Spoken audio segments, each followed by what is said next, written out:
ಎಲ್ರಿಗೂ ಗೊತ್ತಾಗಬೇಕು ವಿಷಯ.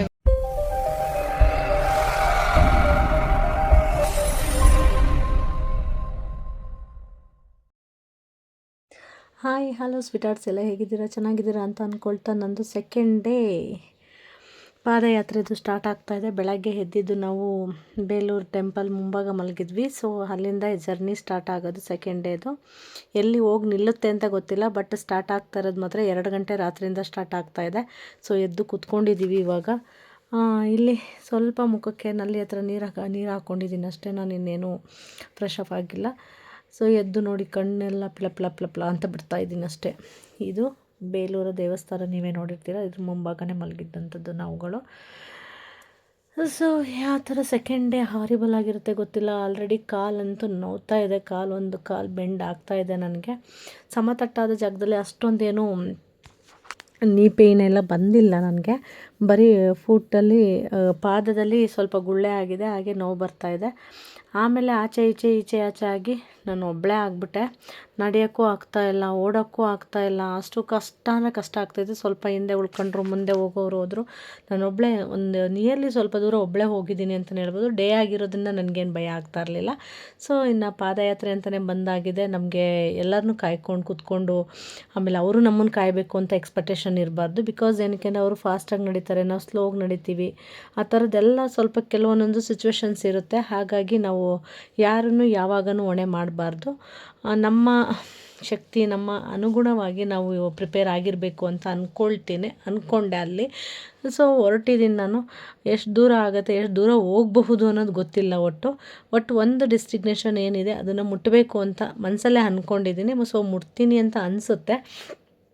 ಇನ್ನು ಅಲ್ಲೇ ನಾವು ನಡ್ಕೊಂಡು ಬರ್ತಾ ಯಾರೋ ಹೇಳಿದ್ರು, ಇನ್ನು ಸ್ವಲ್ಪ ದೂರದಲ್ಲಿ ಟ್ರೀಟ್ಮೆಂಟ್ ಸಿಗುತ್ತೆ ಮೇಡಮ್, ನೀವು ಒಂಚೂರು ಫಾಸ್ಟಾಗಿ ಹೋಗಬೇಕು ಅಂತ ಹೇಳಿಬಿಟ್ಟು ನಾನು ಸ್ವಲ್ಪ ಟ್ರೈ ಮಾಡಿ ಫಾಸ್ಟಾಗಿ ಬಂದೇ ಬಿಟ್ಟೆ ಟ್ರೀಟ್ಮೆಂಟ್ ಕೊಡೋ ಜಾಗಕ್ಕೆ.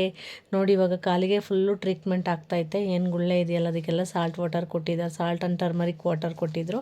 ಸೊ ಫುಲ್ಲು ಟ್ರೀಟ್ಮೆಂಟ್ ಕೊಡ್ತಾಯಿದ್ರು. ಎಲ್ಲರಿಗೂ ಅದೊಂದು ಖುಷಿ ಆಯಿತು ನನಗೆ. ಏನಕ್ಕೆ ಅಂತ ಅಂದರೆ ಕಾಲು ನೋವು ಎಷ್ಟೋ ಜನಕ್ಕೆ ಕಾಲುಗಳು ಊದಿರುತ್ತೆ, ಗುಳ್ಳೆ ಬಂದಿರುತ್ತೆ, ಎಲ್ಲ ಬಂದಿರುತ್ತೆ. ಎಷ್ಟು ಏಜಾದವರೆಲ್ಲ ಬಂದಿರ್ತಾರೆ ಅಂದರೆ ನೋಡೋಕ್ಕೆ ನಿಜವಾಗ್ಲೂ ಭಯನೂ ಆಗುತ್ತೆ, ಒಂದು ಕಡೆ ನಿಜವಾಗ್ಲೂ ಖುಷಿನೂ ಆಗುತ್ತೆ. ಅಷ್ಟೆಲ್ಲ ಆದ್ರೂ ಬರ್ತಿದ್ದಾರಲ್ಲ ಅಂತ ನೋಡಿ. ಅಲ್ಲಿ ಏನು ಗುಳ್ಳೆ ಆಗಿತ್ತು ಅದರಲ್ಲೆಲ್ಲದು ನೀರನ್ನ ತೆಗಿತಾಯಿದ್ದಾರೆ ಹೊರಗಡೆ. ನೀರು ತೆಗೆದು ಟ್ರೀಟ್ಮೆಂಟ್ ಕೊಡ್ತಾರೆ. ನಾನಂತೂ ಎಲ್ಲ ಟ್ರೀಟ್ಮೆಂಟ್ ತೊಗೊಂಡು ಇಂಜೆಕ್ಷನ್ನು, ಟ್ಯಾಬ್ಲೆಟ್ಸು ಎಕ್ಸ್ಟ್ರಾನೇ ತೊಗೊಂಡ್ಬಿಟ್ಟಿದ್ದೀನಿ. ತುಂಬ ಕಾಲು ನೋವು ಆಗ್ತಿತ್ತು ಅಂದ್ಬಿಟ್ಟು ಒಂದಕ್ಕಿಂತ ಎಕ್ಸ್ಟ್ರಾ ಟ್ಯಾಬ್ಲೆಟೇ ಓಡೋಸೇ ತೊಗೊಂಡ್ಬಿಟ್ಟಿದ್ದೀನಿ ಅಂತ ಹೇಳ್ಬೋದು. ಸೊ ತುಂಬ ಪೇಯ್ನ್ ಇದ್ದಾಗ ಅದರ ಅವಶ್ಯಕತೆ ಇರುತ್ತೆ. ಸೊ ಎಲ್ಲ ಟ್ರೀಟ್ಮೆಂಟ್ ತೊಗೊಂಡು ಸ್ವಲ್ಪ ರೆಸ್ಟ್ ಮಾಡಬೇಕು ಇಲ್ಲೇ ಅಂತಲೂ ಫಿಕ್ಸ್ ಆದ್ವಿ. ಸೊ ನೋಡಿ ಎಲ್ಲ ಕಡೆ ಹೇಗೆಲ್ಲ ನೀರು ತೆಗಿತಾ ಇದ್ದಾರೆ ಅಂತ. ಆ ನೀರು ತೆಗೆದ್ಮೇಲೆ ಸ್ವಲ್ಪ ನೋವು ಕಮ್ಮಿ ಆಗತ್ತೆ.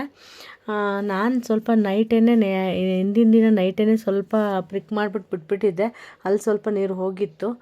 ಸೊ ಇದೆಲ್ಲ ನೋಡ್ತಾ ಇದ್ದಾರೆ, ನಿಜವಾಗ್ಲೂ ಕಷ್ಟ ಆಗುತ್ತೆ. ನಮಗೆ ಕಷ್ಟ ಅನಿಸ್ಲೇ ಇಲ್ಲ. ಬಟ್ ಬೇರೆಯವ್ರ ಟ್ರೀಟ್ಮೆಂಟ್ ತೊಗೋಬೇಕಾದ್ರಂತೂ ನನಗಂತೂ ತುಂಬಾ ಕಷ್ಟ ಆಗ್ತಾಯಿತ್ತು ಅಂತಲೇ ಹೇಳ್ಬೋದು. ಸೊ ಇದೆಲ್ಲ ಮುಗಿಸ್ಕೊಂಡು ಸ್ವಲ್ಪ ಇಲ್ಲೇ ರೆಸ್ಟ್ ಮಾಡಬೇಕು ಅಂತ ನಾವು ಅಂದ್ಕೊಂಡಿದ್ವಿ. ರೆಸ್ಟ್ ಮಾಡಿಬಿಟ್ಟು ಎಷ್ಟು ಗಂಟೆಗೆ ಹೊರಡ್ತೀವಿ ಅನ್ನೋದು ಐಡಿಯಾ ಇಲ್ಲ. ಬಟ್ ಇಲ್ಲಿ ಟ್ರೀಟ್ಮೆಂಟ್ ಯಾರೆಲ್ಲ ಕೊಡಿಸ್ತಾ ಇದ್ದಾರಲ್ವ ಅವರಿಗೆಲ್ಲರಿಗೂ ಒಳ್ಳೇದಾಗಲಿ ಅಂತ ಮಾತ್ರ ಬೇಡ್ಕೋಬೋದು. ಯಾಕೆ ಅಂತಂದರೆ ನೋವುಗಳಲ್ಲಿ ತುಂಬ ಕಷ್ಟಪಟ್ಟು ನಡ್ಕೊಬಂದಿರ್ತಾರೆ. ಅವ್ರಿಗೆಲ್ಲರಿಗೂ ಒಳ್ಳೆ ಟ್ರೀಟ್ಮೆಂಟ್ ಕೊಡ್ತಾರೆ. ಇನ್ನು ಮುಂದೆನೂ ಹೀಗೆ ಕೊಡ್ತಾ ಇರಲಿ ಅಂತ ನಾನು ದೇವ್ರ ಹತ್ರ ಕೇಳ್ಕೊಳ್ಳೋದಷ್ಟೇ.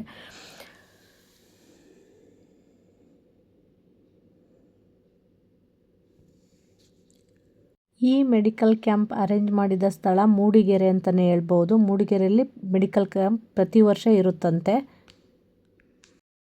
ಇನ್ನು ಇಲ್ಲಿ ಟ್ರೀಟ್ಮೆಂಟ್ ಮಾಡೋ ಪ್ರತಿಯೊಬ್ಬರಿಗೂ ಕೂಡ ತುಂಬ ತಾಳ್ಮೆಯಿಂದ ಮಾಡ್ತಾರೆ ಅಂತ ಹೇಳ್ಬೋದು. ಯಾಕೆಂದರೆ ತುಂಬ ನೋವಿನಿಂದ ಬಂದಿರ್ತಾರಲ್ಲ, ಅದಕ್ಕೆ ಎಲ್ಲೆಲ್ಲಿ ಏನೇನು ಆಗಿದೆ ಅಂತ ವಿಚಾರಿಸಿ ಟ್ರೀಟ್ಮೆಂಟ್ ಕೊಡ್ತಾ ಇರ್ತಾರೆ. ನನಗಂತೂ ಖುಷಿ ಆಯಿತು. ನಾನು ಒಬ್ಬಳೇ ಬಂದು ಟ್ರೀಟ್ಮೆಂಟ್ ತೊಗೊಳ್ತಾ ಇದ್ದೆ. ಸೊ ಇನ್ನು ನನ್ನ ಫ್ರೆಂಡ್ ಎಲ್ಲ ಬಂದಿರಲಿಲ್ಲ. ನಾನು ಸ್ವಲ್ಪ ರಿಲೀಫ್ ಆಗಬೇಕು ಅಂತ ಅಂದ್ಬಿಟ್ಟು ಫಸ್ಟು ಟ್ರೀಟ್ಮೆಂಟ್ ತೊಗೊಬಿಡೋಣ, ಆಮೇಲೆ ಬರ್ತಾರೆ ಅಷ್ಟರೊಳಗೆ ಅಂತ ಹೇಳ್ಬಿಟ್ಟು ತೊಗೊಳ್ತಾ ಇದ್ದೆ. ಸೊ ನಂದು ಟ್ರೀಟ್ಮೆಂಟ್ ಎಲ್ಲ ಫಿನಿಶ್ ಆಗಿ ಸ್ವಲ್ಪ ಸಮಯ ರೆಸ್ಟ್ ಮಾಡಿದ ಮೇಲೆ ಬಂದರು ಅಂತಲೇ ಹೇಳ್ಬೋದು. ನಂದು 2 ಕಾಲು ಫುಲ್ಲು ಜಾಸ್ತಿ ಆಗಿತ್ತು, ಅದರಿಂದ ಒಂದು ಸ್ವಲ್ಪ ಲೇಟೇ ಆಯಿತು ನಾನು ಟ್ರೀಟ್ಮೆಂಟ್ ತೊಗೊಳ್ಳೋ ಅಷ್ಟರೊಳಗೆ.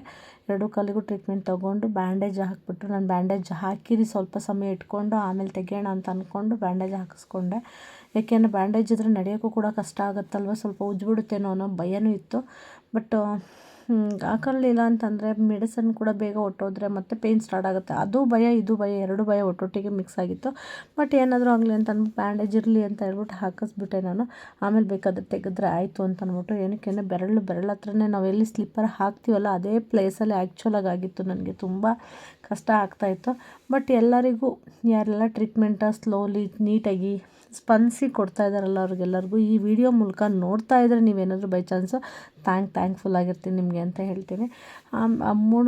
ನಾನು ಟ್ರೀಟ್ಮೆಂಟ್ ತಗೊಂಡು ಆಚೆ ಬಂದು ರೆಸ್ಟ್ ಮಾಡಿದ ತಕ್ಷಣ ಫ್ರೆಂಡು ಟ್ರೀಟ್ಮೆಂಟಿಗೆ ಹೋಗಿದ್ದೆ. ನಾನೇ ಅವ್ರ ಜೊತೆ ಹೋಗಿ ಅವ್ರದ್ದು ಆಗಿ ಅವ್ರು 2 ಕಲಿ ಮಾತಾಡಿಸ್ಕೊಂಡಿದ್ದು. ಸೊ ಮೂಡಿಗೆರೆಯಿಂದ ಸ್ವಲ್ಪ ದೂರ ಮುಂದೆ ಹೋದ್ವಿ. ಇದು ಯಾವ ಊರು ಅಂತ ಗೊತ್ತಿಲ್ಲ. ಅಲ್ಲಿ ರೆಸ್ಟ್ ಮಾಡುವ ಅಂತ ನೈಟು ಸ್ವಲ್ಪ ರೆಸ್ಟ್ ಮಾಡಿ ಅಲ್ಲೂ ಏನು ತುಂಬ ಹೊತ್ತು ರೆಸ್ಟ್ ಮಾಡಲಿ. 2 3 ಅವರ್ ಇತ್ತು. ಚಳಿ ತುಂಬ ಅಂದರೆ ತುಂಬ ಚಳಿ ಇತ್ತು. ನನಗಂತೂ 1 ನಿಮಿಷ ಮಲಗಿದ್ರಂತೂ ಸಿಕ್ಕಾಬಿಟ್ಟು ಚಳಿ ಜ್ವರ ನಡುಗೋ ಥರ ಅನ್ನಿಸ್ತಾಯಿತ್ತು. ಸರಿ ಮಲಗಿ ಏನು ಹಬ್ಬ ಅಂದರೆ 1:30 2 ಗಂಟೆಗೆ ಹೊರಟ್ಬಿಟ್ಟಿದ್ದೀವಿ ನಾವು. ಹೊರಟ್ಬಿಟ್ಟು ನೋಡಿ ಎಷ್ಟು ಕತ್ಲಂದರೆ ನಮಗೆ ನಾವೇ ಕಾಣಿಸ್ತಾ ಇದ್ವಿ. ಆಮೇಲೆ ಹೋಗೋಕ್ಕೂ ಭಯ ಆ ಥರ ಎಷ್ಟು ಭಯಾನಕವಾಗಿತ್ತು. ಹಾರಿಬಲ್ ಆಗಿತ್ತು ನೈಟ್ ಅಂತಂದರೆ ಸಿಕ್ಕಾಬಿಟ್ಟೆ ಹಾರಿಬಲ್ ಆಗಿತ್ತು ಅಂತಲೇ ಹೇಳ್ಬೋದು. ಬಟ್ ಅಲ್ಲಲ್ಲೇ ಸ್ವಲ್ಪ ಜನಗಳಿದ್ರೆ ಏನು ಭಯ ಅನಿಸಲ್ಲ. ಒಂದು ಅಂಗಡಿ ಸಿಕ್ತು, ಅಲ್ಲೇ ನನ್ನ ಫ್ರೆಂಡ್ ಎಲ್ಲರೂ ಕಾಫಿ ಟೀ ಕುಡ್ಕೊಂಡು, ನಾನಂತೂ ಕುಡಿದ್ರೆ ಎಲ್ಲ ವಾಮಿಟ್ ಆಗುತ್ತೆ ಅಂತ ಅಂದ್ಬಿಟ್ಟು ನಾನು ಕಾಫಿ ಟೀ ಅಂತ ಕುಡಿಲಿಲ್ಲ. ಕುಡಿಯೋದು ಬೇಡ ಅಂತ ನೋಡಿ ಕಾಫಿನ ಹೆಂಗೆ ತೆಗಿತಾ ಇದ್ದಾಳೆ ಫೋಟೋನ. ಕಾಫಿ ಕುಡಿಯೋಕೆ ನನ್ನ ಫೇವ್ರೆಟ್ ಕಾಫಿ ಆ್ಯಕ್ಚುಲಿ ಹೇಳ್ಬೇಕಂದ್ರೆ ನಂಗೆ ಅಲ್ಲೆಲ್ಲೂ ಒಳ್ಳೆ ಕಾಫಿ ನಾನು ಕಾಫಿನೂ ಕುಡಿಲಿಲ್ಲ ಹೇಳ್ಬೇಕು ಅಂತಂದರೆ.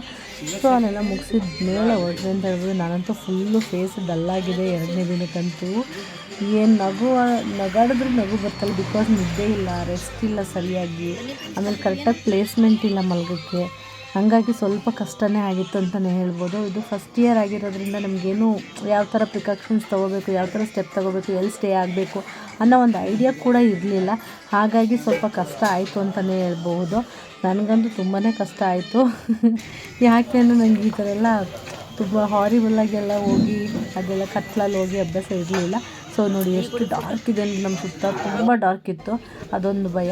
ಹಾಗೆ ಒಂದು ಸೆಲ್ಫಿ ಇರಲಿ ಸೆಕೆಂಡ್ ಡೇದು ಒಂದು ಸ್ಟೇಟಸಿಗೆ ಹಾಕ್ಬಿಡುವ ಸೆಕೆಂಡ್ ಡೇ ನೋಡಿ ನಮ್ಮ ಫೇಸ್ಗಳು ಹೆಂಗಾಗಿದೆ ಅಂತ ಒಂದು ಸೆಲ್ಫಿ ತಗೊಂಡ್ವಿ. ಹಾಗೆ ವೀಡಿಯೋ ಮಾಡ್ಕೊಂಡು ಆಮೇಲೆ ಸ್ವಲ್ಪ ಸಮಯ ಒಂದು 2 ಮಿನಿಟ್ಸ್ ಕೂತ್ಕೊಳ್ಳೋಣ ಅನ್ನಿಸ್ತು. ಕಾಲು ನೋಡ್ತಾ ಇತ್ತಲ್ಲ ಅದಕ್ಕೆ 2 ಮಿನಿಟ್ಸ್ ಕೂತ್ಕೊಂಡು ಸ್ವಲ್ಪ ಹಾಗೆ ಹೀಗೆ ಕಾಲೆಲ್ಲ ಫ್ರೀ ಮಾಡಿಕೊಂಡು ಇನ್ನು ಹೊರಡೋಣ ಅಂತ ಹೇಳಿ ಹೊರಟ್ವಿ. ಇವಾಗ ನೋಡಿ ಘಾಟ್ ಸೆಕ್ಷನ್ ಇಳಿಯೋಕ್ಕಿಂತ ಮೊದಲು ನಮಸ್ಕಾರ ಮಾಡಿ ಪುರ ಹಚ್ಚಿ ಪೂಜೆ ಮಾಡಿ ಹೊರಡಬೇಕು ಅಂತ ಡಿಸೈಡ್ ಮಾಡಿದ್ವಿ. ನಮ್ಮ ದೊಡ್ಡಮ್ಮ ಎಲ್ಲ ಫೋನ್ ಮಾಡಿದಾಗ ಮೊದಲೇ ಹೇಳಿದ್ರು ಘಾಟಿ ಇಳಿಯೋಕ್ಕಿಂತ ಮುಂಚೆನೇ ಪೂಜೆ ಮಾಡ್ಕೊಂಡು ಹೊರಟ್ಬಿಡಿ, ಇಲ್ಲ ಅಂತ ಈಸಿ ಆಗುತ್ತೆ ಅಂತ ಹೇಳ್ಬಿಟ್ಟು. ಸೊ ನಾವು ಘಾಟಿಗೆ ಬಂದು ಫಸ್ಟು ಏನು ಎಂಟ್ರಿ ಆಯ್ತೀವಲ್ಲ ಅಲ್ಲಿ ಪೂಜೆ ಗೀಜೆ ಎಲ್ಲ ಮಾಡಿ ಮುಗಿಸಿ ಅಲ್ಲಿಂದ ನಮ್ಮ ಜರ್ನಿನ ಸ್ಟಾರ್ಟ್ ಮಾಡಿದ್ವಿ ಅಂತ ಹೇಳ್ಬೋದು ಘಾಟಿ ಇಳಿಯೋಕ್ಕೆ. ಓ ಮೈ ಗಾಡ್, ಇಲ್ಲಿ 3 ಗಂಟೆನೋ ಸಮಥಿಂಗ್ 3 ಗಂಟೆ 2:45 ಆಗಿದೆ ಅಷ್ಟು ಅಲ್ಲಿಷ್ಟು ಬಂದಿದ್ವಿ. ಅಲ್ಲಿಂದ ಬೆಳಗ್ಗೆ ಎಷ್ಟು ಗಂಟೆಗೆ ಇಳಿತೀವಿ ಅನ್ನೋದು ತೋರಿಸ್ತೀನಿ. ಬಟ್ ಈ ವಿಡಿಯೋನ ಇಲ್ಲಿಗೆ ಲಾಸ್ಟ್ ಮಾಡ್ತೀನಿ. ಏನಕ್ಕೆ ಅಂತ ಅಂದರೆ ಫುಲ್ಲು ಜಾಸ್ತಿ ಲಾಂಗ್ ವಿಡಿಯೋ ಆಗುತ್ತೆ. ವಿಡಿಯೋ ಆದರೆ ಬೋರ್ ಹಿಡಿಯುತ್ತೆ ನಿಮಗೆ ಅನ್ನೋದಕ್ಕೋಸ್ಕರ. ಸೊ ನಂದು ಸೆಕೆಂಡ್ ಡೇ ವಿಡಿಯೋ ಈ ಥರ ಇತ್ತು. ಮತ್ತು ಥರ್ಡ್ ಡೇ ವಿಡಿಯೋದಲ್ಲಿ ಯಾವ್ಯಾವ ಥರ ಟ್ವಿಸ್ಟ್ ಟರ್ನ್ಗಳು ಸಿಗುತ್ತೆ ಅಂತ ಹೇಳ್ಬಿಟ್ಟು ಥರ್ಡ್ ಡೇ ವಿಡಿಯೋನ ಡೆಫಿನೆಟ್ಲಿ ಮಾಡ್ತೀನಿ. ನೀವು ಮಿಸ್ ಮಾಡ್ದಲೇ ನೋಡಿ ಸಪೋರ್ಟ್ ಮಾಡಿ. ಹಾಗೆ ಯಾರೆಲ್ಲ ಇನ್ನೂ ನನ್ನ ಚಾನಲ್ಗೆ ಸಬ್ಸ್ಕ್ರೈಬ್ ಆಗಿಲ್ಲ ಸಬ್ಸ್ಕ್ರೈಬ್ ಮಾಡ್ಕೊಳ್ಳಿ, ಲೈಕ್ ಮಾಡಿ, ವಿಡಿಯೋನ ಪೂರ್ತಿ ವಿಡಿಯೋ ನೋಡಿ. ಕೆಲವೊಂದೊಂದು ಬೆನಿಫಿಟ್ಗಳು ಆಗ್ಬೋದು, ಕೆಲವೊಂದೊಂದು ಇನ್ಫಾರ್ಮೇಷನ್ಗಳು ಸಿಗ್ಬೋದು. ಯಾರೆಲ್ಲ ಎಲ್ಲ ರೀತಿಯಾಗಿ ಪಾದಯಾತ್ರಿಗಳು ಹೋಗಿರ್ತಾ ಇರ್ತಾರೆ. ಬಟ್ ಅಲ್ಲಿ ಹೋಗೋದೇನು ಅಂತಂದರೆ ಕೆಲವೊಬ್ಬೊಬ್ಬರು ನೀರು ಕೊಡ್ತಾರೆ, ಹಣ್ಣುಗಳು ಕೊಡ್ತಾರೆ. ತುಂಬ ಹೆಲ್ಪ್ ಆಗುತ್ತೆ. ಅದು ನಾವು ಕ್ಯಾರಿ ಮಾಡ್ಕೊಂಡು ನಡೆಯೋಕ್ಕಾಗಲ್ಲ. ಸೊ ಕೊಟ್ಟಾಗ ದಾರಿಯಲ್ಲಿ ಅಲ್ಲೇ ಕೊಟ್ಟಾಗ ಎಷ್ಟು ರಿಲೀವ್ ಆಗುತ್ತೆ ಅಂತಲೇ ಹೇಳ್ಬೋದು. ಸೊ ಓಕೆ ಫ್ರೆಂಡ್ಸ್, ಇವತ್ತಿನ ಸೆಕೆಂಡ್ ಡೇ ವಿಡಿಯೋನ ನಾನು ಇಲ್ಲಿಗೆ ಮುಗಿಸ್ತಾ ಇದ್ದೀನಿ. ಮತ್ತು ಘಾಟ್ ಸೆಕ್ಷನ್ ಪ್ರತಿಯೊಂದೂ ನೋಡುವ. ಇದು ಘಾಟ್ ಸೆಕ್ಷನ್ ಮಿಡಲ್ ಆ್ಯಕ್ಚುಲಿ ಹೇಳ್ಬೇಕಂದ್ರೆ ಇದು ವಿಡಿಯೋ ಬಂದು ಥರ್ಡ್ ಡೇಗೆ ಬಿದ್ದಿತ್ತು ಆಲ್ರೆಡಿ. ಆಮೇಲೆ ಇಟ್ಸೋಕೆ ಥರ್ಡ್ ಡೇ ಬೇರೆದು ಅಂತಲೇ ತೊಗೊಳ್ತೀನಿ. ಚೆನ್ನಾಗಿದೆ ಅದು ಪರಿಸರ. ಸೊ ಮಿಸ್ ಮಾಡ್ದಲೇ ಮೊದಲಿಂದ ಕೊನೆ ತನಕ ನೋಡಿ. ನಾನು ಕೂಡ ಫಾರ್ವರ್ಡ್ ಮಾಡ್ದಲೇ ನಿಮಗೆ ಬೆಟ್ಟಗಳನ್ನ ತೋರಿಸ್ತೀನಿ ಅಂತ ಹೇಳ್ತಾ ಹ್ಯಾವ್ ಎ ಗುಡ್ ಡೇ ಅಂತ ಹೇಳ್ತಾ ಈ ವಿಡಿಯೋ ಇಲ್ಲಿಗೆ ಮುಗಿಸ್ತಾ ಇದ್ದೀನಿ. By, take care all, please watch my video ಅಂತ ಹೇಳ್ತಾ ಮತ್ತೆ ಸಿಗುವ ಥರ್ಡ್ ಡೇ ವಿಡಿಯೋದಲ್ಲಿ ಅಂತ ಹೇಳ್ತಾ ಇದ್ದೀನಿ ಫ್ರೆಂಡ್ಸ್. ಬಾಯ್, ಟೇಕ್ ಕೇರ್ ಆಲ್.